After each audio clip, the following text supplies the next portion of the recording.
사랑하는 예정남 청년 공동체 여러분,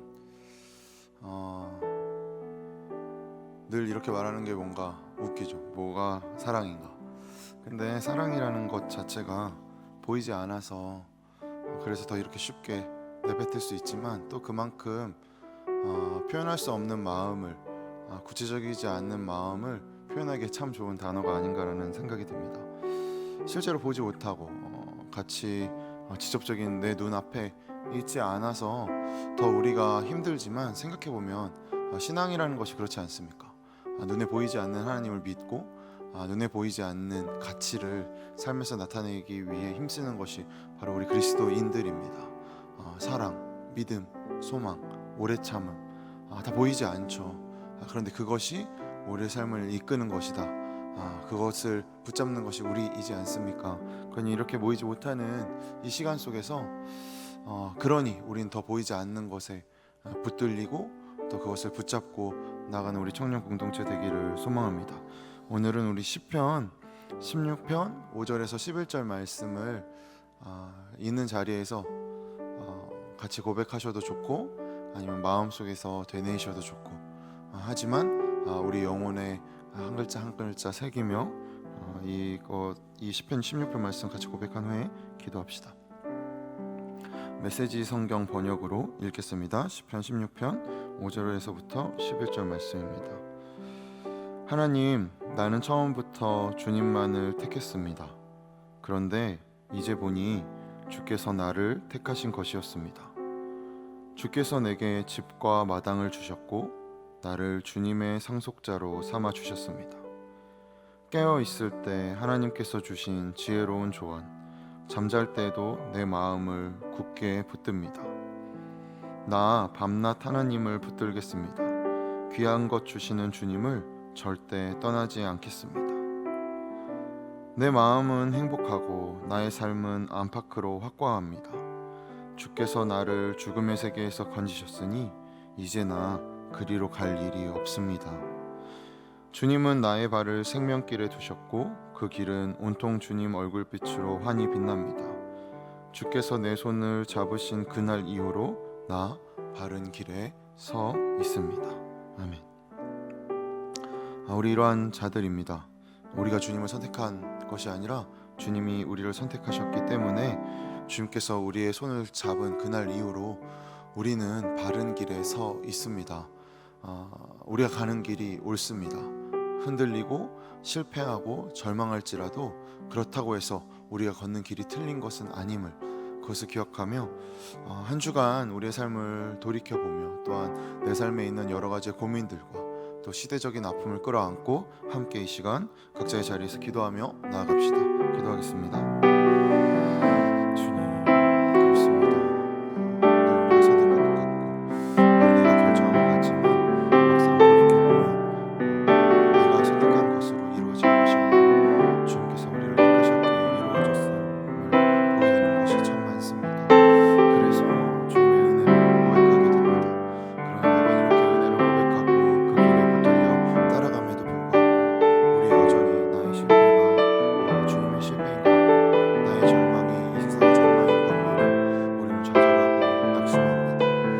이 실패와 절망의 자욱이 가득한 것 같은 이 시대 속에서 결코 우리의 절망이나 우리의 실패가 전부가 아니고 주님은 여전히 이 말씀 안에서 일하고 계시고 주님께서 여전히 역사하고 계심을 잊지 않게 하셔서 이 바른 길을 굳건히 걸어가는 우리 될 수 있도록 인도해 주시고, 특별히 이 시대 속에서 슬픔 가운데 있는 자들, 또한 억압 가운데 고통 가운데 있는 자들 주님 위로해 주셔서 진정으로 주님께서 이끄시는 사랑의 자유가 평안이 아버지께서 하나님의 맞춤이 그 영혼들 가운데 임할 수 있도록, 더불어 우리가 평안 손길이 될 수 있도록 기꺼이 용기 내어 서로 함께 마주하며 견뎌내는 우리 공동체 될 수 있도록 주님 인도하시고 붙드시고 이끌어 주시옵소서.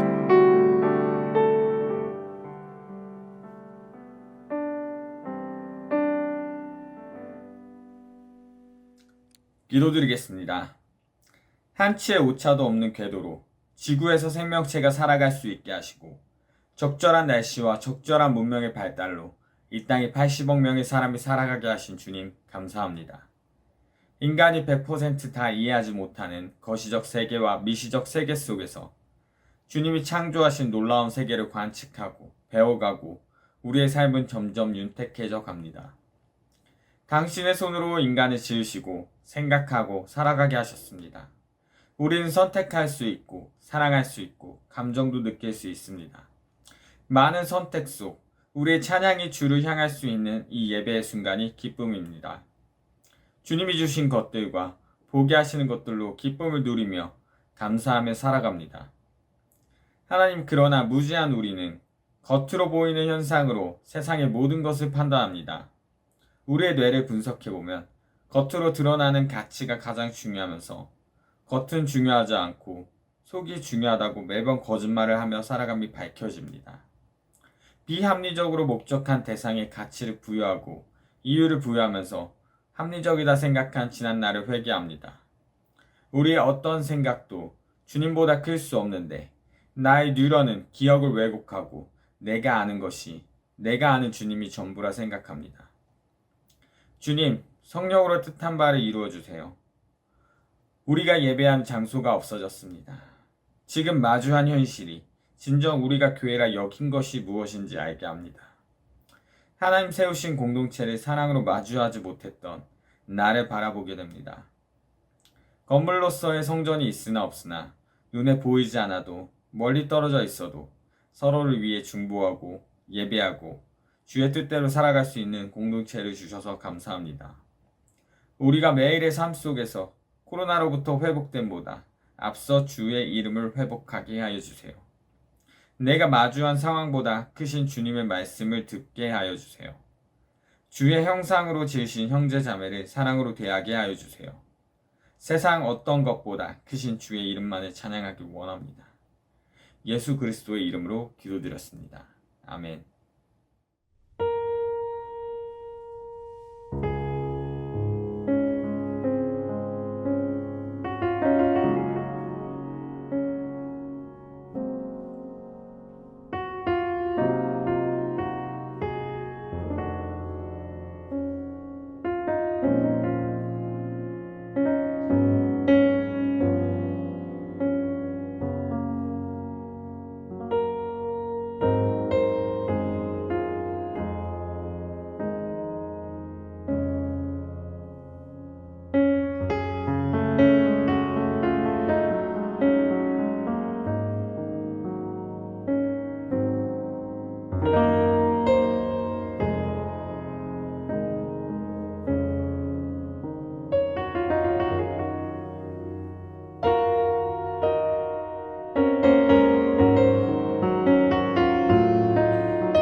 지난주 생각나시겠지만 이제 기드온의 아들인 아비멜렉이 70명의 자신의 형제들을 죽였죠.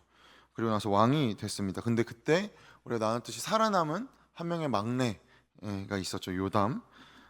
보통 영화에서 그렇듯 이렇게 살아남으면 어떻게 됩니까? 훗날 굉장히 멋진 왕자가 돼서 나타나죠. 그리고 사실 뭐 그렇지 않나요? 이렇게 해서 도망쳤어요. 근데 도망쳐서 어느 산속으로 들어갔는데 산속에서 굉장히 기품 있는 멋진 스승을 만나게 되죠. 그래서 알고 봤더니 그 스승이 왕궁에서 예전에 한가닥 하던 자였는데 당파 싸움이나 어떤 오해로 인해 이제 처첩산중에 있는 자, 그래서 만나가지고 막 그 사람의 모든 것을 배우게 되고 결국 그 스승을 뛰어넘고 그 과정에서 막 절망하지만 용기를 얻어서 좋은 친구들과 함께 딱 나타나가지고 왕권을 다시 가지고 오는 이런 굉장한 정의로움이 기대될 법한 스토리를 예상하게 됩니다. 왜냐하면 아비멜렉에 의해 70명의 왕자들 다 죽었는데 혼자 도망쳤잖아요. 그리고 아비멜렉은 정말 미친 자이지 않았습니까? 그러니까 요담이 이제 나타난다고? 그럼 그렇겠네? 라고 우리가 기대하지만 성경이 말하는 스토리는 이런 기대와 좀 거리가 멉니다. 그래서 미리 스포하자면 요담은 자신의 자신이 이제 우화를 이야기해요. 그래서 그 우화에 대한 자기의 이야기를 세겜 사람들과 이스라엘 사람들에게 말한 이후에 그냥 다시 도망칩니다. 다시 역사의 뒤안길로 사라지죠. 그런데 이 요담이 말하는 이 요담의 우화가 우리에게 참 많은 의미를 줍니다. 그래서 이 의미를 좀 같이 살펴보려 합니다. 7절 말씀 각자의 자리에서 함께 고백할까요? 아무도 없다고 말하지 않으면 주님이 아십니다, 여러분. 그 자리에서 고백하세요. 같이 고백합니다. 이 사실이 요담에게 알려지자 그는 그리심산 꼭대기에 올라가 서서 목소리를 높여 백성에게 말했습니다. 세겜 사람들이여 내 말을 잘 들으시오. 그러면 하나님께서 너희 말을 들으실 것이오. 이 사실이 알려지자라고 나왔었죠. 이게 뭐였냐면 그 전에 뭐였죠? 이제 아비멜렉이 왕이 됐다는 소식을 듣고, 그러면 우리가 생각하기에는 아비멜렉이 왕자를 죽인 게 사실 몇 절 전인데 갑자기 도망쳤다 다 바로 나타났다고? 그렇지 않겠죠. 그 어느 정도의 성경에 그 시간이 있겠죠. 그래서 좀 시간이 지난 후에 형제들이 살해당하는 것을 보고 도망친 후에 시간이 지나고 나서 아비멜렉이 왕으로 추대된다고 하자 그 소식을 듣고 요담이 나타나서 말했는데 그리심산이라고 말합니다. 그런데 그리심산 굉장히 익숙하시죠. 그리심산은 이제 모세는 가나안에 같이 입성하지 못했잖아요. 그래서 가나안에 이제 이스라엘 백성이 입성할 때 너네 이렇게 해라고 말한 곳이었어요. 그러니까 너네가 가나안 땅에 입성하게 되면은 그리심산과 에발산 사이에 두고 하나님 앞에 약속을 맺어라. 그래서 여호수아가 실제로 가나안 땅에 입성하자 가운데 레위 지파를 세워놓고 그리심산과 에발산 사이에서 축복, 그리심산은 축복, 에발산은 저주를 선포하면 이 이스라엘 백성들이 화답하는. 그런데 이 그리심산이 이 세겜 땅의 북쪽인가 남쪽, 하여튼 이 어가 이 근처에 있었대요.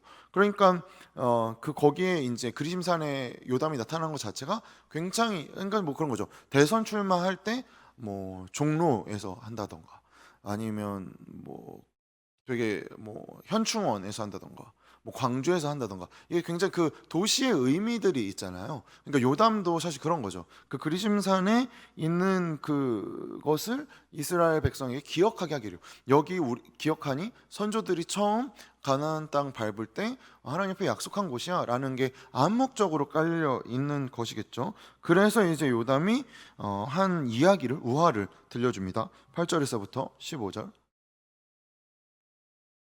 같이 고백합니다. 언젠가 나무들이 자기들을 다스릴 한 왕에게 기름 부으려고 나가서 올리브 나무에게 말했소. 개역 개정판에서는 감람나무라고 나와 있는데 이 올리브 나무, 감람나무가 올리브 나무입니다. 올리브 나무에게 말했소. 우리의 왕이 돼 주십시오. 그러나 올리브 나무는 그들에게 대답했소. 내가 나무들 위에 군림하려고 하나님과 사람들을 영화롭게 하는 내 기름을 포기해야 하겠느냐? 이젠 나무들이 무화과 나무에게 말했어. 그러니까 올리브 나무가 거절하니까 이제 무화과 나무한테 간 거죠. 당신이 와서 우리 왕이 돼 주십시오. 그러나 무화과 나무는 그들에게 대답했어. 내가 나무들 위에 군림하려고 달고 좋은 내 열매를 포기해야 하겠느냐? 그러니까 또 이제 나무들이 가는 겁니다. 이번에는 나무들이 포도나무에게 말했어. 당신이 와서 우리의 왕이 돼 주십시오. 그러나 포도나무는 그들에게 대답했소. 내가 나무들 위에 군림하려고 하나님과 사람을 기쁘게 하는 새 포도주를 포기해야 하겠느냐? 마지막으로 모든 나무들이 가시나무에게 말했소. 당신이 와서 우리의 왕이 돼 주십시오. 가시나무가 나무들에게 말했소. 만약 너희가 나를 너희의 왕으로 삼아 기름 붓기를 정말 원한다면 내 그늘에 와서 피하라. 가시나무는 그늘이 없는데 자기 그늘에 와서 피하라 그러죠. 그렇지 않으면 가시나무에서 불이 나와 레바논의 백향목을 불살라 버릴 것이다. 이거 굉장히 의미 있는 이야기임을 느껴지죠. 그냥 일단 굉장히 대놓고 느껴지죠. 근데 이 올리브 나무가 무엇인지, 무화과 나무는 무엇을 의미하는지, 포도나무는 무엇을 의미하고, 가시나무는 무엇을 의미하는지 구체적으로 성경의 모든 주석이나 어떤 성경학자들이 이렇게 이야기하는 거는 아니더라고요. 그런데 좀 찾아보다 보니까 이 해석이 가장 좀 제가 느끼기에는 합리적이고 이게 우리의 묵상을 더 돕는 방법이지 않을까 싶어서 찾다가 중세 시대에 있었던 랍비 중에 라쉬라는 분이 계셨는데 그분이 이 네 개의 나무를 이렇게 해석했어요. 첫 번째 나타난 이 올리브 나무는 온니엘을 뜻한다라고 말했는데 왜 그러냐면 예레미야 11장 16절에서 이 유다 지파를 비유할 때 이 올리브 나무, 감람나무로 비유했기 때문이죠. 그러면 우리가 생각하게 됩니다. 유다 지파의 사사, 첫 번째 사사 기억나셔요? 우리 아이디를 이걸로 다 바꾸자라고 결심했었는데 아무도 안 바꿨죠. 저도 안 바꿨는데 여튼 온니엘 001, 002 그죠? 온니엘이 이 유다 지파의 사사였어요. 그러니까 이 올리브 나무는 온니엘을 뜻하는 것으로 해석할 수 있다는 거죠. 그리고 두 번째 누가 나왔었죠? 무화과 나무가 나왔었죠. 근데 무화과 나무 열매는 굉장히 달아요. 그러니까 단 것을 상징할 때 이제 무화과를 주로 사용을 하는데 그래서 무화과 나무 열매를 꿀의 대용으로 사용했대요. 그러면은 꿀 하면 또 떠오르는 것들이 있죠. 꿀 하면 뭐가 떠오르죠? 꿀벌, 그죠? 박꿀벌량 생각나십니까? 박꿀벌량. 젖과 꿀이 흐르는 땅 무엇으로 이루어지는 것이라고 했었죠? 야엘과 드보라, 그죠? 이 드보라 그렇기 때문에 이 무화과 나무는 드보라의 이름 뜻이 꿀벌이었죠. 드보라를 상징한다라고 라쉬는 해석했어요. 그리고 세 번째 포도나무는 무성한 가지를 나타낼 때 많이 사용된다고 해요. 그래서 생각해 보면 야곱이 요셉을 축복할 때 너는 뭐라고 말하죠? 무성한 가지라. 그래서 우리 야곱의 축복 부를 때 너는 담장 너머 뻗은 나무 노래가 생각나죠. 이게 부르기에는 민망하고 여튼 그런데 이 요셉의 아들이 므낫세와 에브라임입니다. 므낫세 지파에서 나온 사사가 누구였죠? 기드온이었어요. 그러니까 이 포도나무는 누구를 뜻하겠어요? 요담과 아비멜렉의 아버지인 기드온을 뜻하겠죠. 그러면 네 번째 가시나무는 누굴까요? 당연히 아비멜렉이겠죠. 그러면 이제 이 라쉬의 이런 해석을 빌려서 말해보면은 이렇게 이스라엘 백성에게 요담이 말한 거죠. 온니엘은 유다 지파고 뛰어난 사람이었는데 왕이 되지 않았다. 드보라 얼마나 대단해요. 이스라엘 역사상 처음으로 군대 장관 시스라 야빈의 군대 장관 시스라의 철병거를 싸워가지고 이긴 사사였는데 드보라 역시 왕이 되지 않았다. 그리고 내 아버지인 기드온조차 왕이 되지 않았다. 근데 이건 약간 좀 그쵸? 우리가 알듯이 기도는 왕이 되는 거 말고는 다 왕 이런 표현이 안 예쁘긴 하지만 진짜 다 헤쳐먹었잖아요, 그죠? 그런데 어쨌든 요담은 자기 아버지의 입장에서 이렇게 말한 거죠. 그런데 어떻게 아비멜렉 너가 왕이 될 수 있는가라고 이스라엘 사람들에게 말한 거예요. 그런데 여기서 저는 이 포인트가 굉장히 중요하다고 생각하는데 본문에서 바라보면은 이 우화에서 네 나무가 등장했습니다. 올리브 나무, 그죠? 그 다음에 뭐였어요? 무화과 나무, 그 다음 포도나무, 가시나무. 그런데 이 가시나무를 제외하고 올리브, 무화과, 포도나무는 자신의 재능을 알고 있었어요. 그죠? 그래서 올리브 나무는 기름으로, 무화과 나무는 달달한 열매로, 포도나무는 포도주로 이게 내 역할이야. 근데 내가 만약에 왕이 되면 내가 어떻게 이 역할을 할 수 있겠니? 라고 말했는데 가시나무는 그래? 그럼 내가 왕이 될게. 그런데 너 내 말에 거절하면 다 불살라 버릴 거야. 라고 협박했다는 것이죠. 종종 나눴던 것처럼 이스라엘 공동체, 사사시대 이스라엘 공동체에서 사사는 이스라엘 백성들이 투표해서 혹은 가장 힘이 센 사람이 혹은 갑자기 어떤 사람한테 파란색 뭐 그랬을 수도 있겠지만 저는 그럴 일이 없을 거라고 확신하는데 갑자기 뒤에 어스푸름하니 이 사람한테 빛이 나가지고 저 사람이 하나님의 영이 임했다. 저 사람이 사사다 하고 사람들이 몰리지 않았죠. 그렇잖아요. 그 시대마다 하나님이 사용하시는 재능이 있었습니다. 그 대표적인 예가 누구였죠? 드보라였죠. 드보라 어떤 자였나요? 그 나무 아래에서 사람들이 이렇게 드보라에게 상담하러 왔잖아요. 그러다 보니까 드보라에 대한 소문이 점점 퍼져 나가고, 그러니까 가나안과의 전쟁이 일어날 때 당연히 사람들은 누구를 의지하겠어요? 그 드보라를 의지하겠죠. 그러면 드보라에게 있는 이렇게 이스라엘 백성의 마음을 헤아리고 하는 마음은 그 당시에 하나님의 허락하신 재능인 것이죠. 그러니까 온니엘은 온니엘의 재능이 있었고, 뭐 삼갈은 삼갈의 재능이 있었고, 드보라는 드보라의 재능이 있었고, 기도원 얼마나 신중해요, 그죠? 조심스럽고 하나님 그거 사용하신 거죠.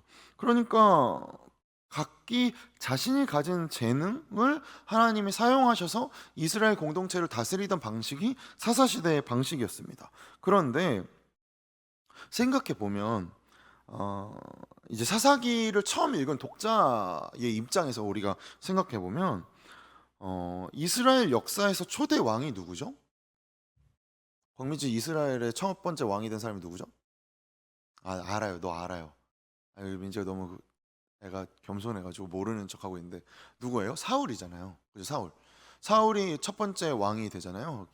사무엘 기름 부어가지고. 그런데 오늘 본문에서 분명히 누가 왕이 됐다고 말했었죠? 지난주에 누가 왕이 됐었죠? 아비멜렉이 왕이 됐습니다. 그런데 이스라엘 공동체는 이 아비멜렉을 자신들의 첫 번째 왕으로 인정하지 않은 거예요. 그렇잖아요. 왜냐면 첫 왕이 사무엘서에서 사울이라고 말하고 있으니까. 근데 사사기에서는 아비멜렉이 왕이 됐다라고 말하니까 그러면 생각하게 되는 거죠. 이스라엘 백성은 아비멜렉을 왕으로 생각하지 않았구나. 물론 아비멜렉은 가나안 혈통이 섞인 혼혈이기 때문에 인정되지 않았을 확률이 굉장히 높을 수도 있다라고 개인적으로는 생각하는데, 사실 성경에서 계속해서 흐르고 있는 큰 줄기 중에 이제 성전 전통이 있고 예언자 전통이 있어요. 그러니까 성전 제사장 전통이 있고 예언자 전통을 이렇게 나누긴 하는데, 이거 뭐 이렇게 자세히 깊게 들어가면은 여러분 다 신학해서 목회자 될까봐 제가 여러분 이런 슬픈 운명 저 혼자 가지기 위해 더 자세하게 설명 안 하는 건데, 근데 이 계열에서 제사장 전통이나 성전 전통에서는 어떤 왕의 역할을 굉장히 강하게 강조하고 이렇게 말합니다. 근데 예언자 전통에서나 이런 다른 전통에서는 이제 근데 그게 그러면 서로 다른 거예요? 아니에요. 각기 다른 방향으로 보고 있는 거죠. 근데 이 전통에서 볼 때 왕이 있는 것 자체가 사실은 하나님의 뜻에 올바르지 못한 것이다라고 보는 시선이 성경 안에 있다는 거죠. 왜냐하면 물론 사무엘서에서 굉장히 멋진 왕이 등장하죠. 그게 누구죠? 다윗입니다. 굉장히 멋진 신앙의 왕으로 등장하지만 인간 왕이 있다는 것 자체가 타협인 것이죠. 왜냐하면 하나님 왕을 세우기 원하지 않으셨고 그것이 사사시대의 정치 시스템이었으니까. 그럼 이때는 누가 실질적인 왕이 되는 것입니까? 하나님만이 왕이 되는 거죠. 그런데 이 사사기에서 기드온을 기점으로 무슨 일이 일어나죠? 인간이 스스로 왕이 되기를 원하니까 여기서 계속해서 충돌이 일어나는 거죠. 그러니까 어떤 사사시대에는 사실 어떤 특별한 존재, 어떤 한 사람이 어떤 특별한 힘, 강력한 권력을 가지고 그것으로 공동체를 이끌어가는 것이 아니라 그때마다 각기 하나님의 영을 따라 하나님께서 허락하시는 방법으로 공동체를 이끌어간 것이 기드온까지의 이야기였어요. 그러니까 요담이 물론 이렇게까지 의도하고 해석을 했을까? 그거는 잘 모르겠지만 그렇게 해석될 수 있는 이런 내러티브가 담긴 우화라는 것이죠. 그리고 나서 이제 요담이 이것을 말한 이유를 이제 설명을 합니다. 16절에서부터 21절. 16절에서 21절 같이 고백합니다. 그런데 당신들은 아비멜렉을 왕으로 삼을 때 진실하고 신실하게 대접했소.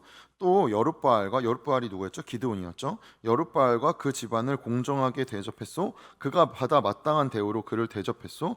그러니까 여기서 뭐를 보게 되죠? 많은 사람들이 이 70명의 기드온의 아들들을 죽이는데 가담했다는 것, 그 동조했다는 것을 보게 되죠. 17절. 내 아버지 기드온이 당신들을 위해 싸웠고 목숨을 걸고 미디안의 손에서 당신들을 구해냈소. 그러나 당신들은 오늘 내 아버지의 집안에 대항해서 들고 일어나 그의 아들 70명을 한 바위 위에서 죽였고 그의 여종의 아들인 아비멜렉이 당신들 친척이라는 이유로 그를 세겜 사람들을 다스리는 왕으로 삼았소. 만약 당신들이 오늘 여룻바알과 그 집안에 대해 진실하고 신실하게 대했다면 당신들은 아비멜렉과 함께 기뻐하고 그 또한 당신들과 함께 기뻐할 것이오. 그러니까 너네가 만약에 기드온 집안 잘했으면 너네는 기뻐할 수 있을 것이다 라고 이렇게 말한 거예요. 근데 20절에 그러나 그렇지 않다면, 근데 그렇지 않게 행한 거죠. 아비멜렉에서 불이 나와 세겜과 벳밀로 사람들을 불태워 버릴 것이요 또 세겜과 벳밀로 사람에게서 불이 나와 아비멜렉을 불살라 버릴 것이요 서로 싸울 것이다 라고 이야기하는 것입니다. 21절 그러고 나서 요담은 그의 형제인 아비멜렉을 두려워해서 도망쳤고 부엘로 피해 거기서 살았습니다. 이 이후에 요담은 나오지 않습니다. 그러니까 요담은 이걸 정리하면 뭐죠? 아비멜렉이 아비멜렉을 왕으로 세운 것이 과연 진실하고 의로운 행동인가라고 이스라엘 백성에게 묻고 있는 것이죠. 물론 요담은 굉장히 지극히 기드온 편에서 이야기하고 있습니다. 근데 우리가 알듯이 기드온이 그렇게 긍정적인 인물은 아니었죠. 하지만 생각해 보면 이 세겜 사람들이 아비멜렉의 말을 듣고 와서 그래 우리가 힘을 합쳐서 정말로 하나님의 나라를 만들어 보자, 정의와 공의가 바로 서는 세상을 만들어 보자 라고 결심해 가지고 아비멜렉과 함께 나라를 세우는데 기드온의 아들들이 그것에 대해서 방해가 되니까 그 아들을 죽인 것이 아니었죠. 아비멜렉이 잘못된 질문을 던졌죠. 70명이 다스리는 게 낫냐, 한 명이 다스리는 게 낫냐. 그러니까 그들의 입장에서는 70명의 왕이 다스린다고? 그러면 세금을 70배 띄어가면 어떡하지? 차라리 한 명이 낫겠네. 그런 계산이 당연히 있었겠죠. 그러니까 사실 아비멜렉은 왕이 되고 싶었고 세겜과 이 백성들은 자신들의 권익을 지키려는, 그러니까 어떤 공동체죠? 이익 공동체에 불과했습니다. 서로의 이익을 위해 모인 것이죠. 그러면 뻔하지 않습니까? 아비멜렉이 왕이 됐어요. 그러면 세겜과 밀로 사람들은 무슨 생각을 하겠어요? 저 자식 내가 왕으로 만들어줬잖아, 그죠? 근데 아비멜렉은 어떻게 생각했어요? 내가 왕인데 감히, 그러면 무슨 일이 일어나죠? 서로 물고 뜯고 망할 뿐입니다. 왜냐하면 이익을 중심으로 맺어지는 관계는 이익이 사라질 때 해체되니까요. 내가 맺고 있는 관계가 무엇인지가 사실은 여기서 드러납니다. 좋을 때는 뭐 다 좋죠. 그런데 관계가 흔들릴 때 곰곰이 찬찬히 살펴보면 그 관계를 맺고 있던 동기가 무엇이었나, 그게 상대방일 수도 있고 내 안에서일 수도 있지만 그때 드러나는 거죠. 내가 이것을 의를 위하여 맺은 관계인지 아니면 내 이익을 위해서 맺은 관계인지 드러나는 것입니다. 그런데 아쉬울까요? 저는 그러니까 여러 마음이 들긴 하는데 이 요담의 예언대로 결국 너네 물고 뜯고 서로 싸울 거야 라고 한 이 예언대로 우리가 다음 주에 살펴보겠지만 이 일이 일어납니다. 세겜 사람들과 아비멜렉이 서로 싸우게 돼요. 근데 이제 앞으로 뭐 많이 남기는 했지만 우리가 사사기를 읽을 때마다 느끼는 것들은 뭐 이렇게 실패한 이야기 많이 적어놓나, 이렇게 좀 해괴망측한 이야기 굳이 성경에 있어야 되나. 사실 성경을 읽으면서 신약은 좀 덜해도 구약은 진짜 그렇잖아요. 이런 이야기 도대체 왜 적어놓나. 이 사람들 참 잘했다, 그러니 너희도 잘해라, 이런 이야기만 있으면 참 좋을 것 같은데 망한 이야기, 실패한 이야기가 특히 구약에 가득합니다. 그러면 이거 도대체 무슨 뜻을 가지고 있는 걸까요? 왜 자신들이 망한 이야기를 이렇게 치열하게 이스라엘 백성은 적어서 기록으로 남기고 하나님은 또 왜 그것을 그렇게 하게 허락하셔서 이거 우리에게까지 전하게 하셨을까요? 우리는 망하지만 우리의 절망이 여호와의 실패가 아니라는 것이죠. 아비멜렉이 그렇게 미쳐서 날뛰어서 자기 형제들 다 죽이고 내가 왕이 되겠다 하고, 그래서 이스라엘 백성들은 또 실패하고 또 우상 섬기고 또 계속해서 정신 못 차리지만 그것이 우리의 실패이지만 하나님의 실패가 아니다. 하나님의 약속은 계속된다. 그래서 이 땅 가운데 하나님의 약속은 반드시 이루어질 것이라는 이 실패 기록 자체가 희망의 선언인 것이죠. 그런데 그것이 실제로 나타난 것이지 않습니까? 누구로 나타났죠?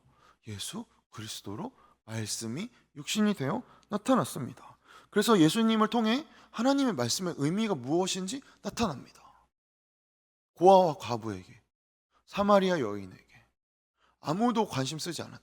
모두가 무슨 관심을 가지고 있었죠? 어떻게 하면 지금 이스라엘이 로마의 압제에서 벗어나서 땅땅거리며 등 따시게 배부르게 살 수 있을까? 그런데 예수님이 뭔가 되게 셀럽 같아요. 그래서 막 사람들이 따라 붙어요. 그런데 예수님이 행하시는 것은 무엇이었죠? 이 억압되어 있는 곳에서조차도 억압된 사람들. 지금으로 따지면 뭐 할까요? 코로나 시대에 누가 제일 안전합니까?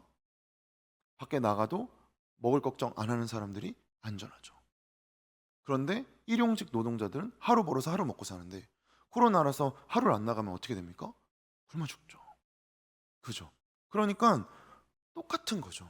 우리의 시선이 나의 안전에만 갇혀 있고 나만 좀 괜찮으면 된다. 나 코로나 안 걸리면 된다라고 생각하고 있을 때 그때 누군가가 그 일용직 노동자들한테 막 땀 흘리면서 힘들어하는 의료진한테 답답한 거예요. 야, 너 왜 도대체 거기 그러고 다니냐.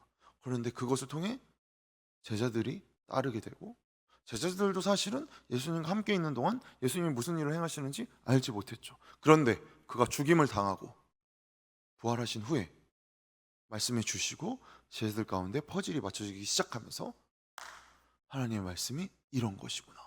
그동안 구약을 통해 말씀하신 하나님의 약속이 이게 하나님 나라구나. 하나님의 나라가 어느 날 언젠가 어디에선가 이루어지는 것이 아니라 이 땅 가운데 이루어지는 것이구나. 그거 예수 그리스도께서 행하시는 거구나. 그러면서 예수 그리스도의 삶을 다시 반추해 봤더니 인간들이 세워놓은 담을 무너뜨립니다. 남자와 여자, 이스라엘과 이방, 그거 다 예수님이 무너뜨리시잖아요. 사사기를 처음 시작하면서 나눴던 것처럼 가나안 땅에 하나님이 이스라엘 백성을 보낸 이유가 무엇이었죠? 이것도 뭐 제 개인적인 신학적 추측이긴 했지만 하나님의 나라를 세우는 것이었죠. 율법을 가르치셔서 애굽에 있던 질서와 다른 질서로 이 땅 가운데 나타나는 하나님 나라를 만들기를 원하셨는데 이 이스라엘 백성은 또다시 가나안 땅에 애굽을 세워 나갑니다. 그런데 요담의 우화를 다시 생각해 보세요. 요담의 우화에서는 무엇을 말하고 있었죠? 각기 자신의 재능에 맞게 행동하는 나무들, 그 사사들. 그래서 그 재능이 존중받는 것. 그게 그러면 뭐예요? 그게 이스라엘 백성이 세워놓은 애굽화된 이스라엘 나라 가나안 땅의 문화로 첨철된 가나안스러운 나라가 아니라 하나님이 율법을 허락하시고 그래서 그 율법 안에서 그 창세기의 선언처럼 모든 사람이 하나님의 형상이다라는 그 선언 아래에서 서로가 서로의 재능을 존중해주는 나라를 말하고 있는 것이었죠. 근데 이 흐름이 여기에서만 나타나는 것이 아닙니다. 신약에도 동일하게 나타나요. 우리가 요즘에 묵상하고 있는 사도행전. 사도행전에서 우리가 무엇을 봅니까? 초대교회의 모습을 바라보게 됩니다. 초대교회에서 어떻게 행하죠? 각자 자기의 재능대로 말씀을 전하는 자들은 말씀을 전하고 그것을 도울 자들은 그것을 돕고 자기의 떡을 갖고 있는 사람들은 자기의 떡을 나눠주고 이 초대교회 때부터 지금까지 우리가 지키고 있는 아주 훌륭한 전통이 있습니다. 초대교회 때부터 지금까지 지키는 훌륭한 전통 뭘까요? 맞추면 매우 칭찬해요. 뭘까요? 바로 형제 자매라는 호칭입니다. 형제 자매. 이게 굉장히 강력한 의미인데 마찬가지로 집사, 장로 뭐 이런 것도 사실 교회 전통에서 갖고 있는 굉장히 좋은 교회의 힘이죠. 권사는 나중에 이제 교회 정치 제도에서 이제 만들어진 것에서 후대에 이제 들어오게 된 건데, 여튼 근데 이제 교회 안에 직분이 주는 의미가 굉장히 강력한 의미가 있어요. 그게 뭐냐면 이 공동체 안에 들어오면 바깥에서 어땠는지, 이 사람이 굉장히 못났던지, 굉장히 잘났던지, 굉장히 가난하든지, 굉장히 부자든지 상관없이 교회 안에 들어오는 순간 세상의 가치로 판단되는 것이 아니라 교회 안에서는 형제고 자매고, 그래서 복음을 위해 힘을 더 많이 쓰는 자들을 집사로, 장로로 부르게 되는 것이죠. 여기에서 기준은 뭐예요? 복음입니다. 이거 굉장히 좋은 전통이에요. 그래서 형제 자매로 많이들 부르십시오. 물론 이렇게 부르면 닭살 돋아가지고 힘들어하겠지만, 근데 이거 굉장히 우리의 자랑스러운 전통이에요. 그러니까 교회라는 복음 공동체가 갖고 있는 이 의미가 뭐예요? 그 호칭에서 우리가 보게 되듯 평등하게 서로가 함께 세워가는 공동체. 사사시대나 신약시대나, 물론 지금도 신약시대지만 초대교회나 지금 우리도 이것이 동일한 하나님 나라의 하나님의 법칙에 중요한 그런 가치, 그런 공동체인 것이죠. 그래서 모두가 왕의 자녀된 신분으로 누구에게도 머리 숙이지 않고 서로가 서로를 섬기는 하나님의 형상들이 모인 곳. 이거 생각할 것이 참 많죠. 신약 성경에서 이제 사도 바울이 교회를 나타날 때마다 굉장히 자주 쓴 단어가 있어요. 이게 헬라어로 카이 알렐론이라고 하는데, 이 서로가 함께라는 단어예요. 그런데 이제 게라르드 로핑크라는 성경학자가 이 바울이 이 서로가 함께라는 단어를 쓰고 말했던 이 글귀를 모아서 한 문장으로 만들었어요. 근데 이게 되게 우리가 같이 묵상해 볼 바가 많겠다 싶어서 게르하르드 로핑크의 책에 있는 구절을 좀 같이 보면 좋겠는데, 같이 볼까요? 이거 캡처해서 바탕화면으로 해놓으세요. 정말 좋은 것 같아요. 제가 읽겠습니다.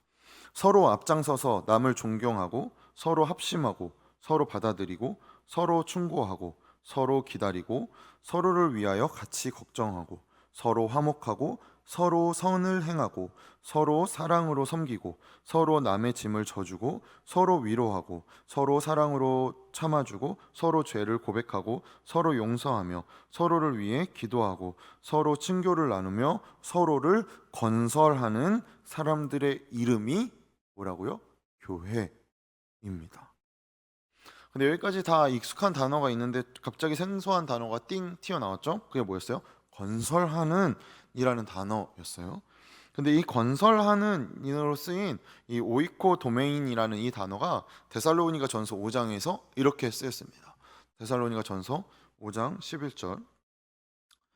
괜찮아요. 걱정하지 마세요. 뭔가 지적인 만족감을 느끼기 위해 아래에 헬라어를 적어둔 것뿐이지 우리는 위에 있는 한글로 읽으면 돼요. 읽어볼까요?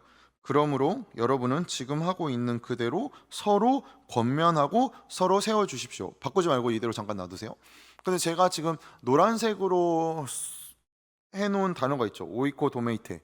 이게 바로 아까 오이코 도메인, 그러니까 건설하는 이라는 이 단어가 여기서 그대로 쓰였는데, 이게 데살로니가전서 5장 11절에서는 무엇으로 사용됐냐면 세워주십시오로 된 거예요.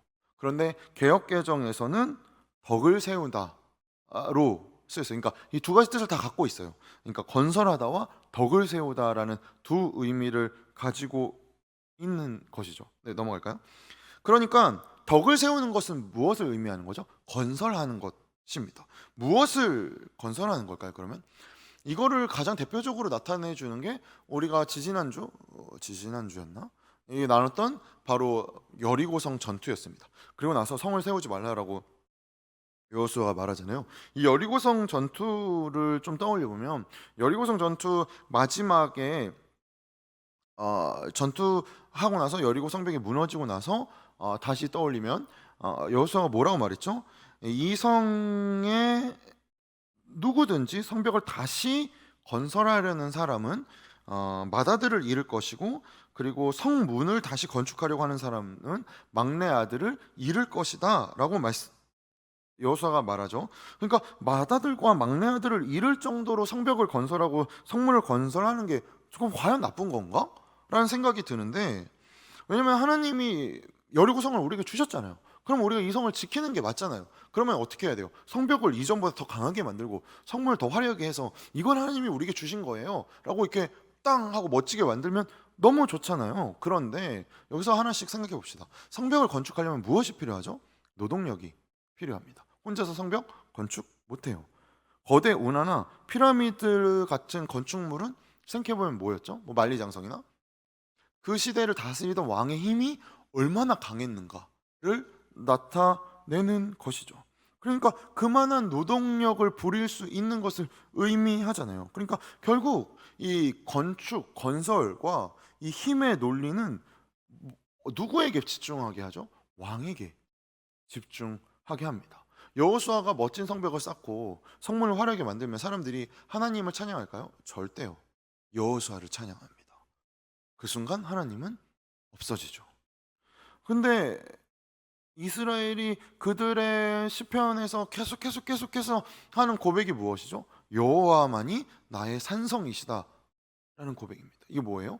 여호와만이 내 성벽이시다 라는 고백이죠. 그러니 여리고성의 성벽이 무너진 것, 이 쌓지 말라는 경고, 이게 뭐예요?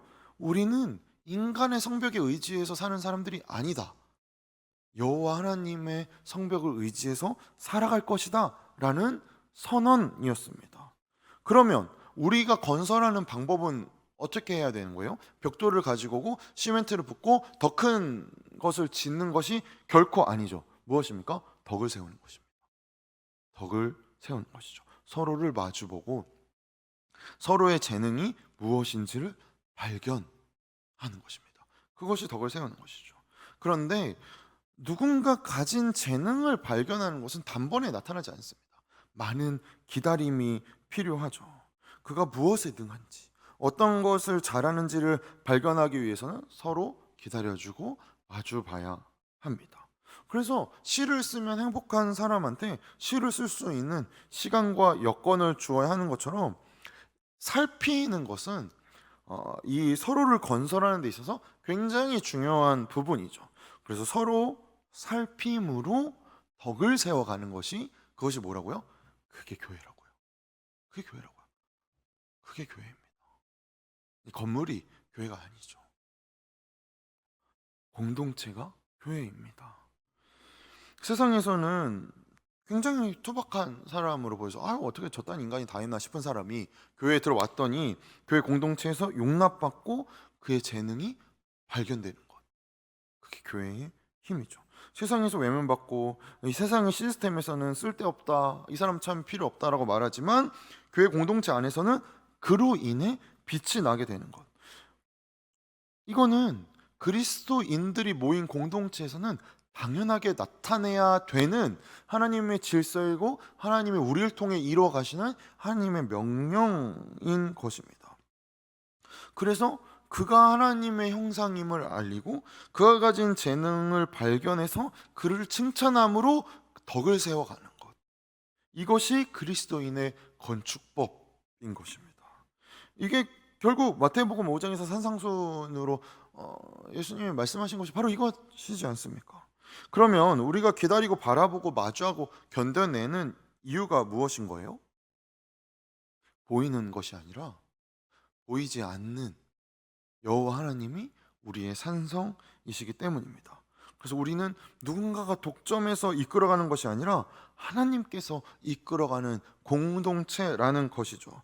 그래서 내가 굉장히 어떤 포스트맨을 굉장히 멋있는 누군가를 닮아가는 그런 삶이 아니라 여호와의 영, 그 성령과 호흡함으로 내 안에 하나님이 나를 빚으실 때 나에게 주신 것들을 내가 발견하는 것입니다.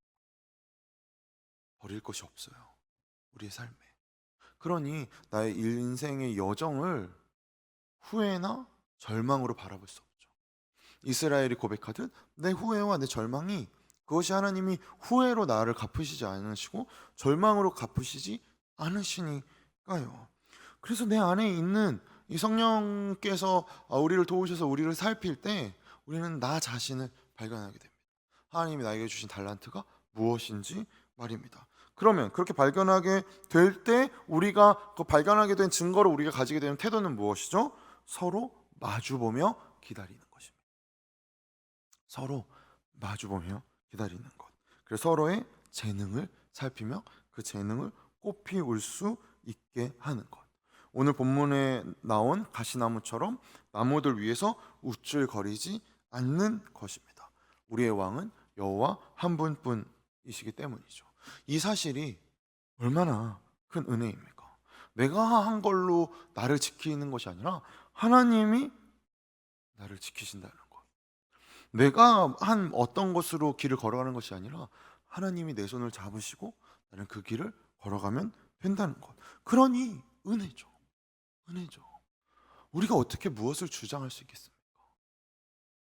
우리가 어떻게 쉬이 판단할 수 있겠습니까? 그럴 수 없죠. 그저 은혜로 고백하는 것입니다. 그래서 내가 하나님께 예수 그리스도의 사랑으로 용납받았던 듯이 인내하고 기다리고 바라보면서 내 주변의 지체가 가진 재능을 발견하고 칭찬하고 덕을 세우는 것입니다. 왜냐하면 하나님의 형상은 누구나 그 안에 재능을 허락하셨기 때문입니다. 이 세상에 하나님의 형상으로 지음받지 않은 인간은 아무도 없죠. 그럼에도 우리는 성급히 기다리지 못합니다. 판단하고 정죄하고 나의 옳음을 그에게 주장하죠. 이는 어쩌면 가시나무와 같은 우리의 성급한 선택이 우리를 이끌어가기 때문일지도 모르겠습니다. 나는 아무리 봐도 뾰족뾰족하고 도무지 올리브 나무나 무화과 나무나 포도나무처럼 열매도 맺지도 못하고 나는 사실 장작대기밖에 될 게 없어 보이는데, 그러니 화를 내는 거죠. 연약할수록 독이 있습니다. 연약할수록 가시가 있죠. 그래서 그 가시를 더 강하게 돋보이는 것입니다. 하지만 가시나무도 자신의 역할이 있습니다. 제가 만약에 가시나무라면 저는 무슨 역할을 할까요? 양을 지키는 울타리가 되면 되죠. 양을 지키는 울타리 역할 할 수 있지 않습니까? 그 어떤 나무도 하지 못하는 나의 가시로. 우리가 알듯 가시가 가득한 줄기에 장미가 핍니다. 줄기만 봐서는 그 아름다움을 우리는 예상할 수 없죠. 근데 그리스도인은 서로의 줄기를 통해 장미를 기대하는 자들입니다. 그리스도께서 우리에게 그렇게 하셨듯이 말입니다. 우리는 서로를 건설해야 합니다. 보이는 어떤 것에 의지하지 않아야 하는 것이죠. 그것이 주님께서 우리를 이 자리에 세워두신 이유이고, 우리가 예수향람 청년 공동체로 이 향람 땅 가운데에 있는 이유인 것입니다. 우리가 서로의 재능을 발견해주고 서로, 그래서 우리끼리 잘 살자가 아니라, 그러니 그 누구도 이 재능이 빛날 수 있다, 우리가 있는 각자 있는 곳에서 보아주는 것이죠. 살피고 마주하는 것입니다. 기다리는 것이죠. 그래서 서로 건설되어짐으로 보이는 건설됨을 외치는 세상 가운데 보이지 않는 강력한 연대로 그들을 공격하는 것이 아니라 그들을 감싸는 것입니다. 그들의 등을 토닥여 주는 것이죠. 세상은 두려워서 외치는 것밖에는 할 수 있는 것이 없으니까요. 은혜 입은 자로 우리는 서 있습니다. 결코 우리의 것으로 되갚지 않으십니다. 그리고 이제 우리가 그리스도의 사랑으로 연합할 때입니다. 고민을 많이 했습니다. 온라인으로 찬양하고 뭐 좀 말씀 되게 이렇게 도전되는 말씀 전하는 강사 불러서 수련을 하면 그게 더 좋지 않을까. 근데 교회는 그것만 하는 것이 아니더라고요. 교회의 가장 본질은 이거더라고요. 서로 마주보고 살피고 연합하는 것입니다. 앞으로 5주 동안 우리는 서로 살피고 기다리고 마주하는 연습을 할 것입니다. 이것은 온라인에서도 가능하고 오프라인에서도 가능하죠. 어색하죠, 불편하죠, 힘들죠, 귀찮아 보입니다. 그런데 이 관계가 우리를 지킵니다. 그리고 나도 이 관계 안에서 내가 용납받음을 경험하는 우리 공동체 되기를 원합니다. 이제 함께 기도할까요? 우리 오늘은 좀 청년교회 지체들을 위해서 서로를 위해 기도합시다. 같이 한 목장 안에 있는 혹은 내가 마음에 두고 있는 좀 염려하고 있고 그동안 좀 기도의 제목으로 놓고 있는 혹은 이렇게 좀 아른아른 거리는 지체들 있잖아요. 그 지체들을 위해 같이 이 시간 함께 기도하며 나가겠습니다. 기도합니다. 네, 주님이 우리를 이끄셨습니다. 주님이 우리를 모으셨습니다. 주님이 우리를 세우셨습니다. 그 어느 것 하나 보이는 무엇으로 세상에서 이룬 어떤 것으로 이루어진 것이 없음에도 우리는 참 그런 것들로 많이들 판단하고 정죄하고 그것이 전부인 것처럼 여깁니다. 하지만 주님, 그런 우리에게 이렇게 오늘도 말씀을 통해 우리를 깨뜨려 주셔서 너무 감사합니다. 우리가 이 말씀 붙들고 오늘 나아가겠습니다. 보이지 않는 하나님을 신뢰함으로 이 성벽, 보이지 않는 성벽을 건설해 나가겠습니다. 서로 벽을 세우겠습니다. 오래 참겠습니다. 그에게 가진 하나님이 허락하신 재능을 살피겠습니다. 우리 상처 가운데 묻어있는, 우리 고민 가운데 묻어있는 하나님이 허락하신 그 하나님의 뜻을, 서로의 뜻을 발견해내고 서로의 뜻을 칭찬하며 용기를 붙들어 주겠습니다.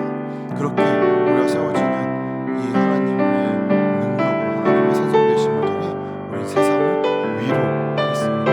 그러니 주님, 우리 가운데 두세 사람이 모인 곳에 나도 너희와 함께 있다라고 말씀하신 예수 그리스도의 말씀을 맛보아 알게 하여 주시옵소서. 우리 삶에서 그것을 성취하며 이루어가며 바라보게 하여 주시옵소서. 주님께서 이끄시고 붙드시는 그 사랑에 감사드리며 존귀하신 예수님의 이름으로 기도드렸습니다.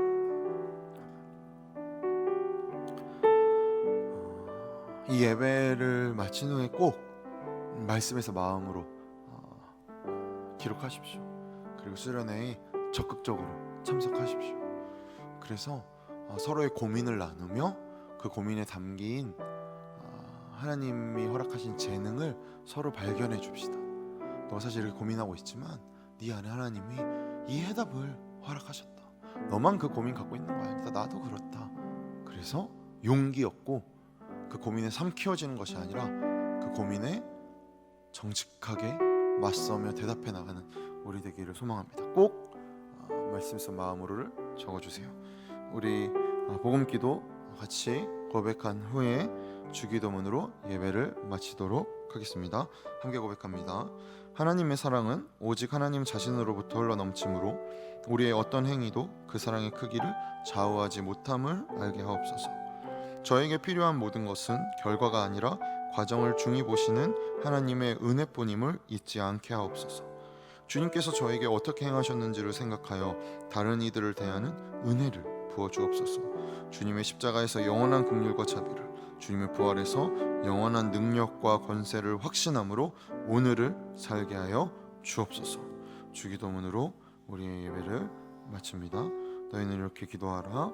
하늘에 계신 우리 아버지여, 이름이 거룩히 여김을 받으시오며 나라에 임하옵시며 뜻이 하늘에서 이룬 것 같이 땅에서도 이루어지리이다. 오늘날 우리에게 일용할 양식을 주옵시고 우리가 우리에게 죄 지은 자를 사하여 준 것 같이 우리의 죄를 사하여 주옵시고 우리를 시험에 들게 하지 마옵시고 다만 악에서 구하옵소서. 대개 나라와 권세와 영광이 아버지께 영원히 있사옵나이다. 아멘.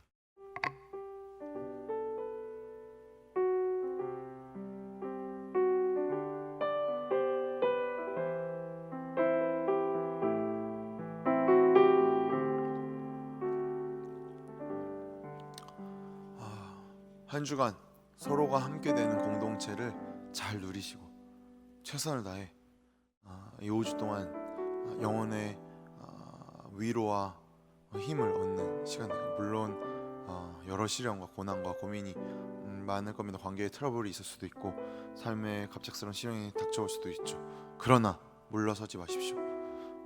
우리의 시련이 그것이 우리의 결과를 말하지는 않으니까요. 그러니 한 주간도 서로 함께 잘 이겨내는, 그러니 수련에 꼭 참석해서 이 수련에서 허락되는 하나님의 은혜 맛보시기를 축복합니다. 한 주간도 화이팅입니다.